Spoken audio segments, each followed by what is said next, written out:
Muito bom dia investidor, bom dia investidora. Eu sou Felipe Nascimento, esse é o BMC Pre-Market e aqui você fica por dentro de todas as notícias que vão impactar os mercados no Brasil e no mundo. Nessa super quarta, muita informação, análise para você fazer bons negócios ao longo de todo esse dia. Essa quarta-feira é de bastante expectativa aí, por conta da definição da taxa de juros aqui no Brasil. O Comitê de Política Monetária do Banco Central se reúne para definir se mantém a elevação de 0,75 ponto percentual sinalizada aí nas últimas reuniões ou se adota um tom um pouco mais agressivo. Além disso, os mercados esperam um comunicado do Copom para saber qual é o cenário que o comitê está projetando para os próximos meses e quais os fatores foram levados em consideração também para a tomada dessa decisão. Nos Estados Unidos, como a gente está vendo aí na tela, também temos definição. O FONC vai definir se mantém aí as taxas em 0,25% ao ano por lá, que é, claro, o que está sendo esperado, mas a grande questão a ser observada é sobre a redução dos estímulos à economia. Alguns conselheiros do Banco Central americano já sinalizaram ser favoráveis a uma redução parcial aí daqueles 120 bilhões de dólares injetados todos os meses na economia americana. Essa injeção de liquidez tem trazido elevação na inflação lá nos Estados Unidos e isso, claro, tem causado uma certa preocupação na economia, nos mercados para os investidores. Voltando ao Brasil, o dia também é marcado pela expectativa da apresentação do texto da medida provisória da Eletrobras no Senado. O relator da medida, o senador Marcos Rogério, disse que vai apresentar hoje o texto. Muito tem se falado aí sobre essa questão, né? Tem as questões relacionadas àqueles jabutis, os preços extras que podem ser repassados depois para os consumidores e o impacto que isso vai trazer no bolso tanto do governo quanto para os consumidores. E a gente fica de olho, né, em tudo que acontece, seja na questão da Eletrobras, seja na questão das notícias do mercado financeiro, as informações das empresas também, tudo que a gente pode trazer aqui para você que vai impactar no mercado. Então, vamos agora falar com o Marco Saravalli, ele traz o tom do mercado para essa quarta-feira, as expectativas, né, para essa super quarta de definições aqui nos Estados Unidos e as projeções do Marco aí para esse cenário. Conta pra gente, Marco, bom dia. Oi, Felipe, muito bom dia a todos. Chegou finalmente a nossa super quarta, essa quarta-feira, com dois encontros muito importantes, né? Tanto o Banco Central americano deve anunciar sua decisão em relação à política monetária e também nosso Banco Central anuncia, após o fechamento do pregão, após as 18 horas, também a decisão em relação à nossa taxa básica de juros. Tá, o mercado deve continuar em compasso de espera até lá, até as 3 horas da tarde, então a gente não deve ter nenhuma grande oscilação. O tom realmente deve ser de cautela, os índices internacionais, índices futuros americanos estão muito próximos da estabilidade, com uma ligeira queda. Esse deve ser o tom até as 3 horas da tarde, tá bom?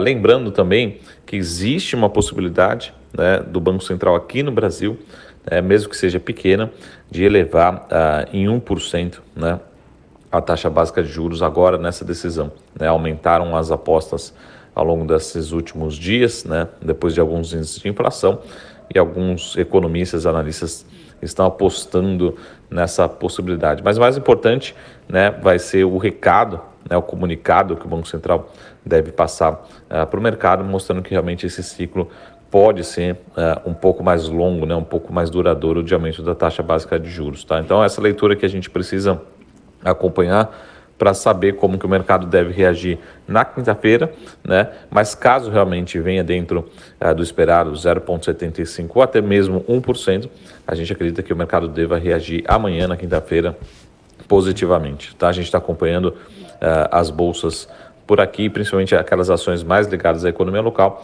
tenha reagido positivamente. Lá nos Estados Unidos não devemos ter nenhuma grande surpresa. O mercado deve receber com uma decisão neutra para os investimentos em ações como um todo, tá bom? Mas um dos destaques no curto prazo tem sido o petróleo, né, superando o patamar aqui de $74 o barril.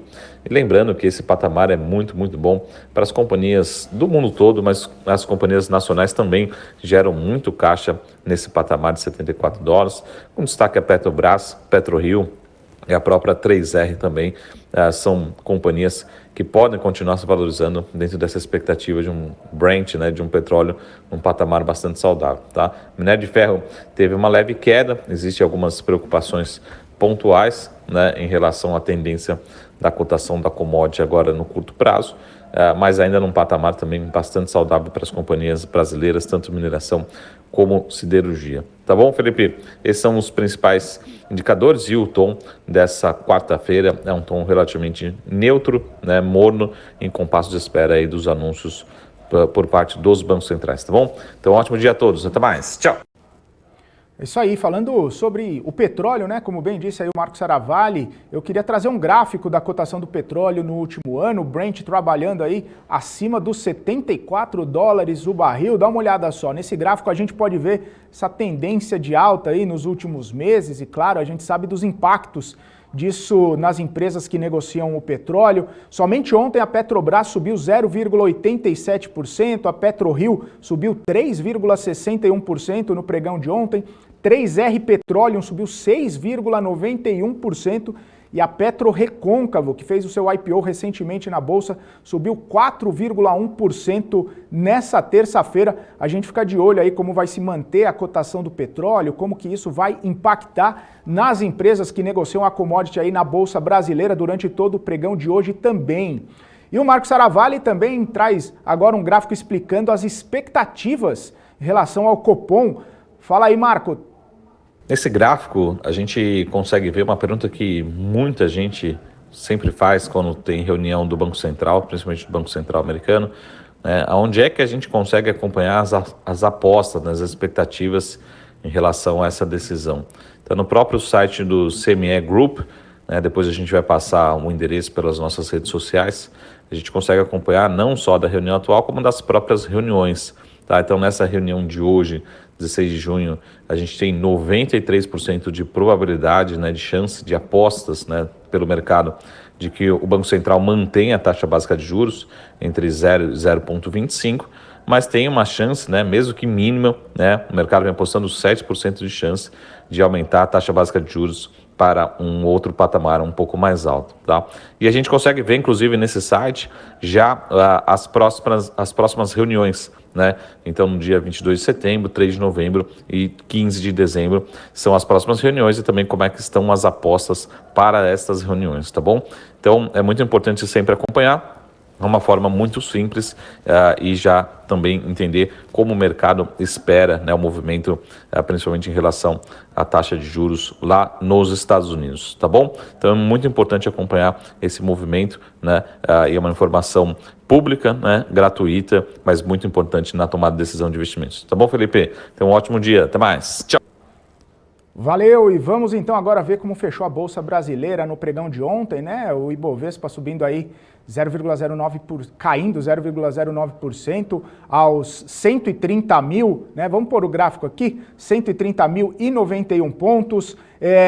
A Sul América subindo 4,81%, PetroRio subindo 3,61%, Eco Rodovias subindo 3,3% e o Banco Pactual, BTG Pactual, subindo 3,01%. Nas mais baixas, Banco Inter caindo 2,73%, Azul caindo 2,66%, Hering caindo 2,53% e a Localweb caindo aí 2,5%. Vamos dar um giro aqui nas nossas notícias corporativas. A TIM vai captar 1,6 bilhão de reais por meio de emissão de debêntures de infraestrutura atreladas a compromissos no campo ambiental e também social. Essa é a primeira operação do gênero no setor de telecomunicações no país. A Neo Energia lançou um protocolo para obter financiamentos para negócios sustentáveis. O objetivo é dar maior transparência aos investidores quanto à alocação e também destinação dos recursos captados por meio de instrumentos como títulos verdes. Na prática, a companhia assume aí a obrigação de divulgar seus indicadores sobre os compromissos nas áreas ambiental, social e também de governança, chamados aí ESG, além de permitir que as suas políticas sejam verificadas por uma instituição independente. Continuando aí nessa mesma linha sustentável, o Itaú Unibanco anunciou o compromisso de contribuir com 400 bilhões de reais até o ano de 2025 em operações de crédito e de mercado para financiar a economia verde. O banco também pretende tornar mais transparente o seu portfólio de investimentos e ativos no segundo semestre, em sintonia aí com as tendências internacionais. Agora as notícias mais corporativas. A Ser Educacional obteve financiamento de 200 milhões de reais com o órgão do Banco Mundial. A ideia é fortalecer a estratégia de crescimento e transformação digital. Segundo a empresa, o valor vai ser utilizado para atualizar as plataformas de ensino à distância e também desenvolver produtos para enfrentar a crise provocada aí pela pandemia do Covid-19. Fertilizantes Heringer informou à CVM que não tem conhecimento de nenhum fato ou ato relevante que justifique as últimas oscilações registradas nas suas ações. Somente ontem, as ações da empresa caíram quase 18%. Nessa semana, a queda é de mais de 36%. Mas no ano, as ações da Fertilizantes Heringer acumulam alta de 591%. A empresa controlada da Ambipar compra 100% da Ecológica Nordeste. A empresa iniciou operações em 2013 em Salvador, oferecendo serviços de gerenciamento de resíduos e é considerada uma das pioneiras no segmento naquela região. Em números, a empresa apresentou faturamento de 12 milhões de reais no ano de 2020 e o acordo não vai ser submetido à aprovação dos acionistas. Nessa semana, a Ambipar já tinha anunciado aí a compra de 50% da Bumera do Brasil e essa é a 15ª aquisição da empresa desde o seu IPO. Vamos então agora às notícias internacionais. A China divulgou dados da produção industrial na noite de ontem, registrou um aumento anual de 8,8% em maio, mais ou menos ali dentro do consenso, dentro das expectativas. Já as vendas no varejo registraram um aumento anual de 12,4% em maio, isso um pouco abaixo das expectativas, que era aí projetado em 13,6%. Nas bolsas asiáticas, na China, Xangai fechou em queda de 1,07%. Temos aqui também a informação que Tóquio, o índice Nikkei, caiu 0,51% e Hong Kong, lá o índice Hang Seng, desvalorizou 0,7%. Na Europa, a gente teve a divulgação da inflação ao consumidor no Reino Unido. O índice subiu 0,6% em maio na margem e 2,1% na base anual. O consenso era 0,4% e 1,9%, respectivamente, ficou um pouquinho acima aí do consenso. O ritmo do crescimento da inflação por lá foi maior desde julho de 2019 e aí os indicadores acabaram ficando um pouco acima da meta do Banco Central Europeu. Vamos ver como que estão as bolsas por lá nesse momento, as bolsas europeias, os futuros europeus. Vamos dar uma olhadinha aqui, deixa eu só abrir. DAX na Alemanha caindo 0,23%, FTSE no Reino Unido subindo 0,02%, índice Eurostoxx subindo 0,06%, operando mistos aí, claro, com a expectativa da super quarta, todas as informações também lá nos Estados Unidos, né? Notícias da Europa, dos Estados Unidos, da Ásia. A gente sabe que hoje tem um encontro lá de Joe Biden com Vladimir Putin, sempre gerando aí, né, uma expectativa, a gente querendo saber o que duas grandes potências vão conversar, né, vão falar, quais vão ser os resultados aí dessa reunião.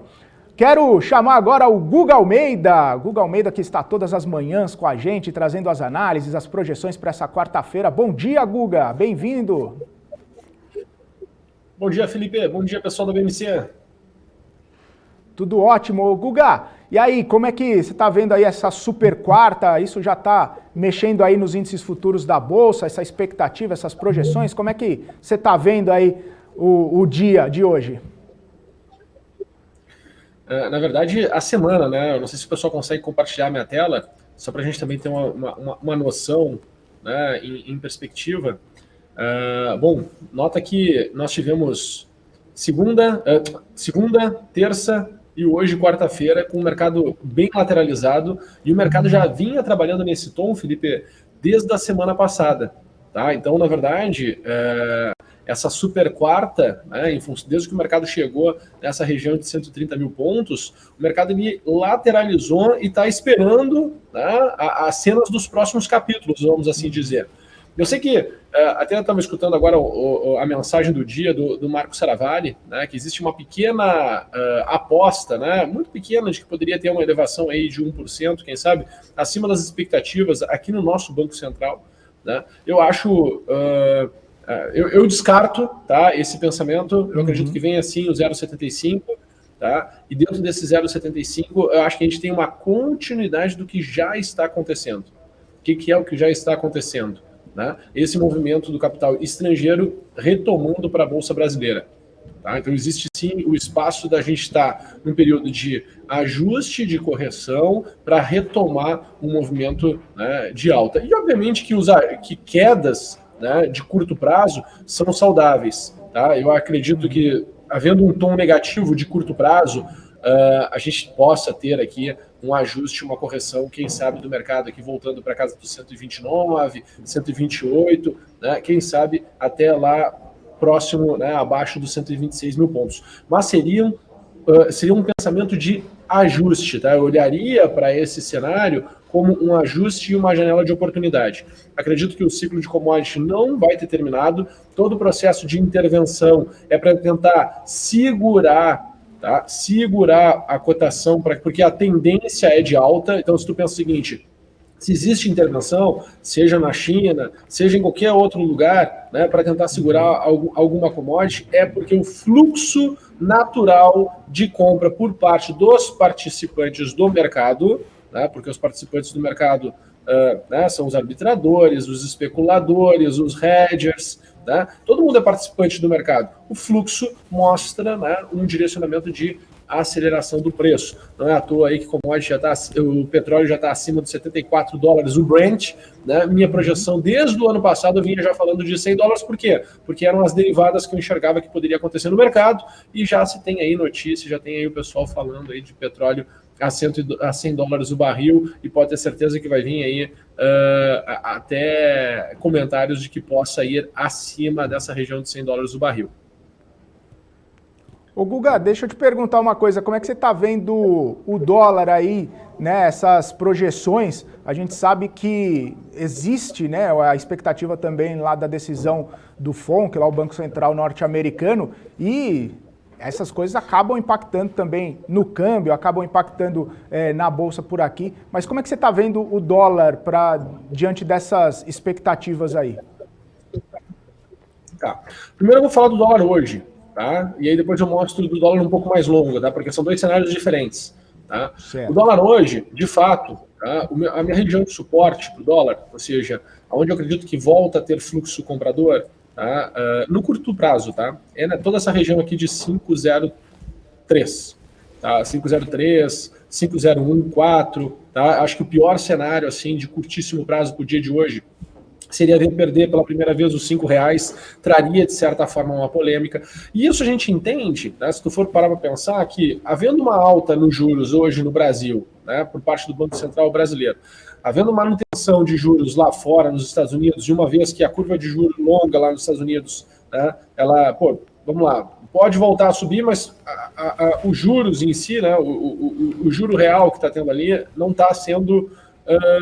não está tendo elevação ainda no curto prazo. Então, eu acredito que vai continuar esse movimento estrangeiro aqui dentro do Brasil, e esse fluxo estrangeiro entrando, né, no Brasil tende a pressionar a cotação do dólar frente ao real, né, e aí a gente vai ter valorização do real e empurrar o dólar cada vez mais para baixo. Tá? Esse é meu sentimento, essa é a minha aposta. O que acontece? Todo mundo, ninguém quer pagar o mais caro, né? Ninguém quer vender pelo preço mais barato, ninguém quer pagar pelo preço mais caro. Então, acaba que quando a gente viu o mercado chegar nessa região aí de R$5, o mercado meio que diminuiu a intensidade, né, de compra de real ou venda de dólar. Tu pode olhar pelos dois ângulos, né? Ou é venda de dólar ou é compra de real, né? Mas é a mesma operação. Quando, né, diminui um pouco a intensidade de venda, né, acreditando, né, as expectativas é que fique no final do ano, antes a expectativa era de 5,30, agora já se fala aí de 5,15, expectativas do dólar para o final do ano, ok. Né, então, está abaixo, na verdade, né, a gente está abaixo dessa expectativa de final do ano. Então, imagina, existe uma expectativa aqui e a cotação está aqui embaixo. é normal que o fluxo ele não se intensifique, certo? A não ser que surja uma nova evidência. E, ao meu ver, né, eu acho que essas novas evidências são essas reuniões, né, por parte dos bancos, do Banco Central, onde se tem a nova, né, taxa de juros aqui no Brasil. E aí isso traz novamente esse estímulo, e aí a gente pode ver essa aceleração para baixo. Então, para cima, Felipe, né, um dólar para cima, o que eu imagino é que a gente possa voltar ali para a região de 5,10, que é o 5,099, mais ou menos, tá? Para baixo, podendo vir a perder, sim, aí essa casa dos R$5. Isso no curto prazo, tá? No médio e longo prazo, que aí é uma outra fotografia, tá? Eu enxergo, sim, eu já venho compartilhando também esse pensamento aqui com vocês, eu enxergo, sim, um movimento que está em aberto para ir buscar a região dos R$4,60, R$4,55. E se por um acaso, porque o cenário ele vai mudando, né? Tu deve ter percebido já que a gente vai, cada semana que passa o cenário vai mudando, a narrativa é outra, né? Os investidores começam a dar atenção para um ponto diferente. Então, havendo esse movimento do dólar ir trabalhar, né, por essa região de 4,60, 4,55, novas informações vão começar a surgir e eu não duvido, tá, esse dólar poder ir para um patamar ainda mais baixo, buscar lá 4,25, né, 4,30, por aí. Tá? Então eu imagino que o próximo rally de baixa mais intenso vai ser para o dólar e buscar essa região. Por hora, né, algumas pessoas devem ter aquela sensação, puxa, Guga, mas está muito fora do que eu acredito, eu estou com alguns medos em outras áreas, né? Poxa, na minha cabeça não faz muito sentido esse cenário. Ok, não tem problema. Né? Eu acho que assim, a gente só não pode ficar peitando o mercado. Por exemplo, o que eu estou enxergando? Estou enxergando, sim, uma região muito forte de suporte, né? Ela vindo a perder, vai acelerar e o preço vai ir para essa região lá de baixo. Quer dizer que eu vou ficar só vendido? Não. Né? Quer dizer que o meu critério para tomada de decisão é compra de real, venda de dólar, havendo, né, as sinalizações para poder estar posicionado, né, mostrando que o mercado tem, de fato, uma condição de entrar em tendência. Ô Guga, tem Felipe, só mais uma falando... coisa, tá? Não esquece que hoje é quarta... Não esquece também que hoje é a quarta-feira mais próxima do dia 15 do mês par. E toda quarta-feira mais próxima do dia 15 de mês par, a gente tem vencimento do índice futuro. Tá? Então hoje também é dia de vencimento do contrato futuro do Ibovespa. Certo? Não sei se foi comentado aqui até por hora, mas como a gente está no pré-market, é sempre importante a gente saber, porque as pessoas que forem negociar também esse mercado, né, não façam mais negociação no contrato que vence no dia de hoje. É importante que você faça a negociação no contrato do que vence, né, no próximo exercício, que é lá em agosto. Tá? Então, toda quarta-feira mais próxima do dia 15 dos meses pares, nós temos vencimento dos contratos de índice futuro. E hoje é um dia de vencimento de contrato do índice futuro. Maravilha, o investidor tem que prestar atenção aí a esses vencimentos justamente para não negociar contrato errado, né, Guga? Deixa eu te falar, tô dando uma olhada no nosso chat aqui, tem bastante comentário. O Rômulo tá falando o seguinte, ele deu vários cenários aqui, né? Falou Selic 4,25 ou 4,5, a gente você já deu sua opinião aqui. Aí ele tá falando, qual seria a oportunidade do dia, Guga? Alguma coisa relacionada a Show 3 que está subindo, né, Ticket for Fun, ou alguma coisa relacionada ao petróleo que está em disparada aí também, como você bem trouxe aqui para a gente. Como você avaliaria as oportunidades do dia de hoje, da quarta-feira, Guga? Vamos lá, eu acredito que a gente está numa situação de continuidade. Tá? Eu acho que semana passada nós tínhamos mais ativos em pontos assim para startar os movimentos, né? Eu falo muito com o pessoal sobre esses cenários no nosso programa Geometria, que acontece todas as segundas-feiras às 18 horas. Né? A ideia do programa é a gente ficar ali pesquisando, né, e mapeando quais são os ativos, né, que estão aí numa condição mais interessante para se andar. A minha cabeça é que a gente está numa condição de continuidade. Tá? Então, por exemplo, assim, muitas vezes a gente olha para a tela e vê lá uma oscilação grande, né, naquele dia. Mas assim, 95% das vezes, quando essas oscilações grandes acontecem, já está no meio da tendência. Tá? Então é um movimento de continuidade. Então tem que tomar muito cuidado para a questão da relação de risco-retorno que tu está tendo naquele momento que tu está tomando posição.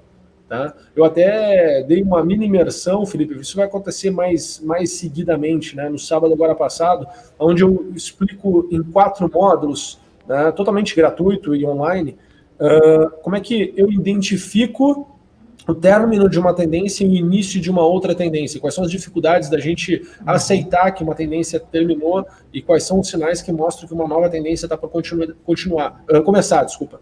Né? E por que é isso? Né? Para que exatamente quando a gente olhar para o momento do mercado, a gente conseguir entender se existe de fato uma janela de oportunidade que, se não acontecer agora, ela vai, né, se fortalecer ali na frente, para que a gente possa, de fato, né, tirar bom proveito de cada uma das situações. Mas as minhas expectativas positivas são, sim, em relação ao petróleo. Eu acho que a gente está num momento ali no petróleo que tende a acelerar os movimentos. Tá? Querendo ou não, quando tu olha para a Petrobras, os últimos dias eles foram mais trancados. Né? A gente teve, na verdade, 1, 2, 3, 4, 5...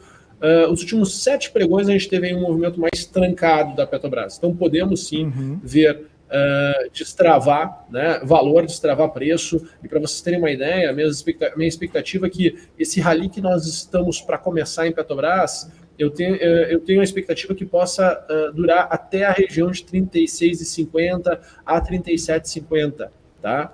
O valor da cotação da Petrobras PN, tá? PTR4, certo? Eu consigo enxergar esse movimento nela.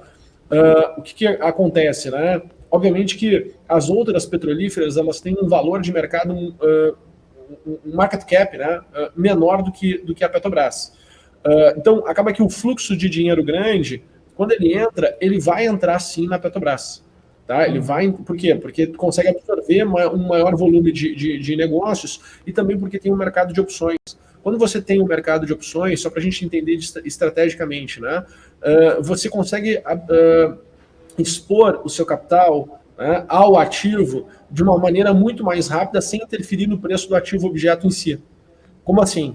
Se tu olha o volume de negócios no mercado de derivativos frente ao mercado de ações em si, né, do ativo em si, você consegue expor o seu capital, né, antes de precisar tomar posição em Petrobras. Então, por exemplo, também temos o exercício de opções agora sexta-feira. Né? Nessa sexta-feira, depois de amanhã, nós temos exercícios também de opções. Então, eu acredito muito mais, né, que se eu fosse falar assim do mercado do setor de petróleo, né, eu me apegaria muito mais na Petrobras do que nas menores, exatamente pelo contexto e pelo momento. Né? Pô, se tiver aumento de juros, vai ter fluxo estrangeiro. Havendo fluxo estrangeiro, né, ele vai buscar as empresas com maior, né, capacidade de absorver o capital deles, né, num curto espaço de tempo. E quem é que tem capacidade de fazer isso aí? Petrobras. Outro estímulo que tem lá na questão da Petrobras, né, a questão do petróleo.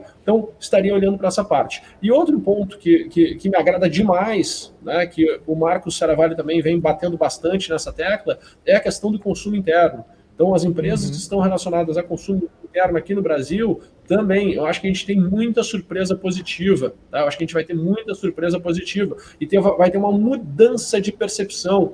Aquilo que parecia, né, ser ruim, começa a fazer sentido. E aí começa a fazer sentido, começa a mostrar resultado. Quando começa a mostrar resultado, a grande maioria das pessoas, elas precisam ver para crer. Então, se as pessoas precisam ver para crer, conforme aquilo que era ruim, elas acreditavam que era ruim, que estava ruim, né? Que estava num contexto difícil, não é que seja ruim. Aquilo que estava num contexto difícil, elas entendiam que era algo negativo.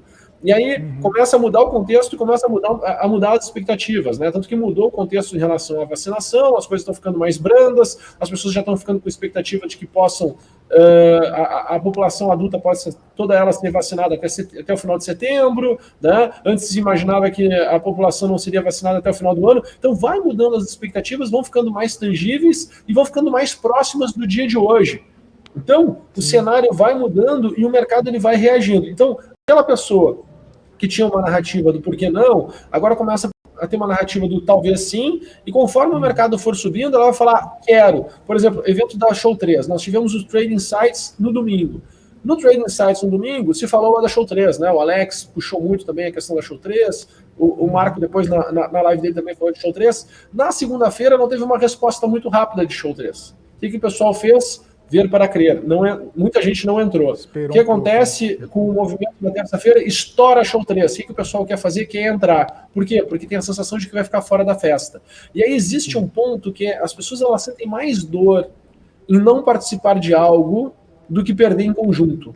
Né? Então, os estímulos que vão dando, que os investidores vão tendo, né, ao longo desse processo, eles são engraçados e as pessoas elas querem uma resposta quase que imediata para aquele ponto. Mas se tu for olhar, né, pô, tu pega aí consumo interno, né? Poxa, está destravando valor. Por que está destravando valor?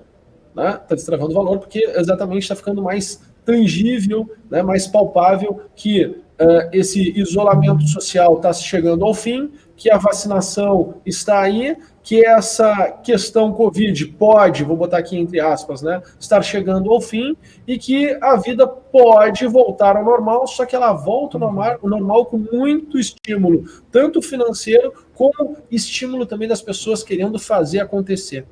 Porque as pessoas vão precisar fazer acontecer, né, para poder recuperar, vamos assim dizer, aquela sensação de tempo perdido. E aí recuperar essa sensação de tempo perdido vai fazer com que todo mundo queira se movimentar, né, e não vai querer deixar a petaca cair. Então acho sim que vai ter aí uma porrada, né, que a gente vai viver aí uma porrada e podendo sim continuar tendo esse movimento para a Bolsa ir buscar 145 mil pontos e quem sabe depois, né, e buscar um patamar ainda mais elevado.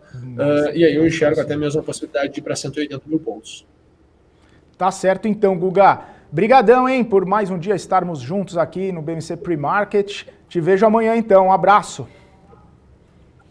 Abraço, pessoal. Bom dia, bons negócios. Valeu, Guga. Tchau, tchau. Bom, chegamos na reta final aqui do BMC Pre-Market. Lembrando que a nossa programação começou às 9 horas da manhã e segue ao vivo até às 7 horas da noite. Você fica agora com a Paula Moraes comandando o BMC News. Eu agradeço bastante aqui sua participação, agradeço a sua audiência, todo mundo que mandou mensagem no nosso chat do YouTube, no nosso chat também no nosso portal bmcnews.com.br e eu espero por vocês daqui a pouquinho no BMC Market. Forte abraço, ótimo dia a todos. Tchau, tchau.